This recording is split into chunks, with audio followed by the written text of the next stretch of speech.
টানা কয়েকদিন বৃষ্টি হওয়ার পর আজকে ফাইনালি একটু রোদের মুখ দেখা গেছে। সকালে উঠে আগে শ্রীহুর জন্য দুধ গরম করলাম, আর তারপরে আজকে সারা দিন প্রচুর কাজ আছে। আগামীকাল আমরা যাচ্ছি আসাম আমাদের বাড়িতে, সেই কারণে আজকে প্যাকিং করতে হবে। তবে আজকে প্যাকিং এর সাথে সাথে প্রচুর কাজও রয়েছে, জানি না কিভাবে সবটা করব, কারণ আজকে সারা দিন ওর বাবার ডিউটি রয়েছে, তার উপর বিকেলে আমার হাউস হেল্পের দিদি আসবে না। আর অন্যদিকে আমাদের আজকে গ্যাসটাও ফুরিয়ে গেছে। Induction, micro oven, air fryer সবই আছে, কিন্তু গ্যাস না থাকলে মনে হয় সব কাজ করতেই অসুবিধে হচ্ছে।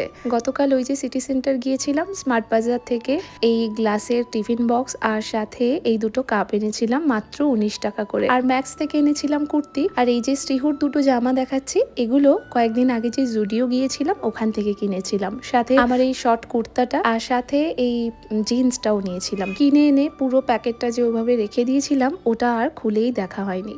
এখন আমি নিজে একটু চিয়া সিডসের জল খেলাম, আর তারপর খেলাম এই পেঁপে। আজকে আমার ব্রেকফাস্ট বলতে এটাই, কারণ গ্যাস নেই আর রান্না পুরো কমপ্লিট হওয়ার আগেই গ্যাসটা শেষ হওয়ার জন্য ব্রেকফাস্টটা রেডি করা হয়নি। এখন শ্রীহুর জন্য একটু ঝোল বসিয়েছি, আর এই যে আমি রান্না করছি আর আমার পাশে বসে ওই কাণ্ড করছে। এখন বাজে 11:30, আর ওকে দিচ্ছি এখন মুসম্বি। আজকে একেই কাজের প্রচুর চাপ, তার উপর দেখাই শ্রীহু ঘরটার পুরো কি অবস্থা করেছে। শ্রীহুকে খাইয়ে ঘুম পাড়ানোর পর আগেই ঘরটা পরিষ্কার করব, তারপর বাকি কাজ করব। আগের ভিডিওতে যারা কমেন্ট করেছিলে, রিম্পা, ঋষিতা, স্বস্তিকা, তমালি, লিসা, স্বপ্নম, সবাইকে অনেক ধন্যবাদ।